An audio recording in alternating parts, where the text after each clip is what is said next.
Hello, everyone. So the theme of this year, TNW, is to reclaim the future. But before we're doing that, I want to take you back in history, around 60 years, when the legend says that the visionary Sam Walton, the founder of Walmart, which we all know, had this thing of sitting outside of his store, looking at the store parking lot and counting cars, just like that. He did that to try and understand who are the people who are visiting the store, when they're coming, when they're leaving. And the legend also says that he did exactly the same thing with his competitor stores down the street, to understand also what's going on there, and to understand how Walmart are performing comparing to the other stores. Imagine what Sam, 60 years ago, could have done if he could count cars in every parking lot of every store in the world in real time. He can understand exactly what are the peak hours, who is coming in, what promotions are working, what promotions aren't really working. And Walmart is a giant today, thanks to some of these things that the visionary Sam Walton had thought about 60 years ago. Now, fast forward 60 years, this is exactly what web data allows us. It unlocks every door to every store, and practically also to everything, if you know how to collect it, how to use it, how to analyze it. And today, this is how companies, organizations, universities, governments understand what's going on around the world. Before showing a few examples and understanding also the risks, I want to define what it means, public web data. Essentially, it means that every time that you're going to a website, and you don't need to do any sign up, login, paying to remove these paywalls that are blocking you from accessing the data, or anything like that. Practically consider yourself opening an incognito browser and watching the website. Everything that you're seeing within your own eyes is public web data. This creates a world with two realities. You have us here physically talking, looking at each other, and you have me standing here being recorded right now, and in a couple of hours, this will be online for eternity. And this is how we live our lives for the past few decades, with two realities. I've curated a few examples, a few use cases of some more traditional examples of how and when we encounter web data collection on our daily lives, everyone, all of us, and also a few unorthodox examples that are very interesting to see how this web data is being used. Let's see a few. We'll start with the most basic one, e-commerce, online retail. We've conducted an experiment. We took 3 major e-commerce websites. We picked one product, and we monitored the prices of these products for a whole day. Starting with Sears wasn't the most effective strategy that Sears have taken. The same product cost the same amount, $900, for the whole day.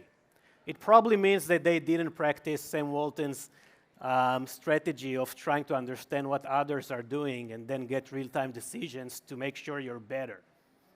But we checked the same product with Best Buy for the course of the day, and then they changed the price of the same product twice, pushing it up from $800 to $900, and after a couple of hours, taking it down again, because they listened. They listened to their users, they listened to social media, they listen to their competitors, and they react. And then we did the same with Amazon. And we counted for the same product at the same day, 8 price changes, because they are the masters of this.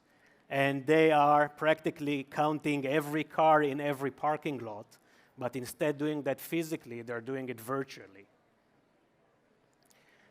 But it's not just e-commerce. What about online travel? You all traveled here. Some of you, like me, came to Amsterdam with a flight. I'm sure that I'm not the only one who opened a few different online travel websites and looked for the pricing and for the time of the flights, wanted to see which flight has a Wi-Fi connection, which plane doesn't support that. Some of you drove in from Europe, you rented a car. Most of us, I guess, booked a hotel room, so we searched around the web and got a decision. The websites themselves are doing exactly the same thing. They're collecting massive amounts of web data from all of the relevant websites, especially their competitors, and then they get real-time decisions. Now, it's not a board of directors that is sitting in a room, read the papers, and get a decision. It's all algorithms that are getting the data injected, calculating it, and getting real-time decisions. And what about social media networks? There's a lot of data in the social media networks. Now, what I'm showing here is not how social media networks compete with each other. What I'm showing here is actually a disturbing example, but also a very good way to understand why the access to web data collection is so important. This is a Bright Data partner that conducted the research. Their name is NCRI. It's an incredible NGO from the United States. They collected mountains of data solely from twitter.com. After collecting this data, mapping it, analyzing it, cleaning it, they were able to identify a far-right nationalist group that promoted hatred on Twitter, specifically against Muslims in Spain. It's all public data, no dark forums, no dark web, Twitter. And even some serious research that I brought in, which shows how contagious the Justin Bieber fever is, and if it's more contagious than COVID or not. But that might be a joke, but almost every serious university and research group in the world today have also a practice of using web data for the specific research, even if the research has nothing to do with the internet. And we can't talk about data without mentioning AI. What you see here is one of the most advanced LLMs, large language models for AI training, released just a few months ago by Meta. They were very, very proud in the methodology that they used to produce this LLM, and it was solely based on publicly available data sets from the internet. It was so important for them to mention that this is the part that opened the abstract of the whole white paper that they released. And what do you think that OpenAI with GPT are doing? How do they train their models? Where do they get the data from? And Google with Bard? It's all from that alternative reality that we're all experiencing every day, which is the internet. And last example, I promise, this is one of my favorite actually. What you see here is an interactive map by the amazing NGO C4Ads, an NGO that utilize and harness technology to promote peace. This interactive map shows human rights abuse in Afghanistan in real time or almost real time after the Taliban took over the country again. They use Bright Data in this example to scrape, to collect all of the company registration information from the Afghan official company registrar just before the Taliban took over and shut down that website. This is considered to be the most up-to-date and comprehensive database for Afghan companies today, and you won't find it in the Afghan internet. You'll find it here. And it's being used together with this map to investigate human rights abuse in Afghanistan that are somehow connected to companies registered in other places. This is how law enforcement can try and stop human rights abuse. Now, let me ask you a question, and those of you who think that the answer is yes, but don't think too much intuitively, please raise your hand. Raise your hand if you believe that you live in a country where public information is fully accessible. Great. Look around. I would say a third. I think it's more, but maybe you were overthinking that. But let's say it's a third. I actually think it's not that bad today when the things that happens around the world. We'll get back to that. But we'll start with this graph to try and understand what is the size of the data online. This graph shows the amount of data that is being added online every day. It's being measured in zettabytes. That's a whopping 21 zeros after the number. It's a huge amount of data, and I think that what's even more impressive is the trend that goes up. It's speeding up. Every day that passes, more data is being uploaded online. What we're doing here, and every price of every product, and every blog post of every blogger, and every tweet of every user, that's speeding up over time. Now, it's good, right? Because we just saw how it's serving us, all of us, when we book hotels, when we buy stuff online, when people actually want to save lives. The thing is that across history, rulers and organizations with a lot of power eventually always try to gain more power. And to do that, one of the most common practices that usually fail, but after bad things happen, is to limit the access to the public information. They're not limiting the access to public information for themselves, those who own the power, but they're doing that to the citizens, to all of us. If you keep the people ignorant and you prevent them from accessing web data in this case, but information and knowledge generally, you'll be able to control them. And we are on the verge of losing access to web data. The great things that we just saw won't be around anymore.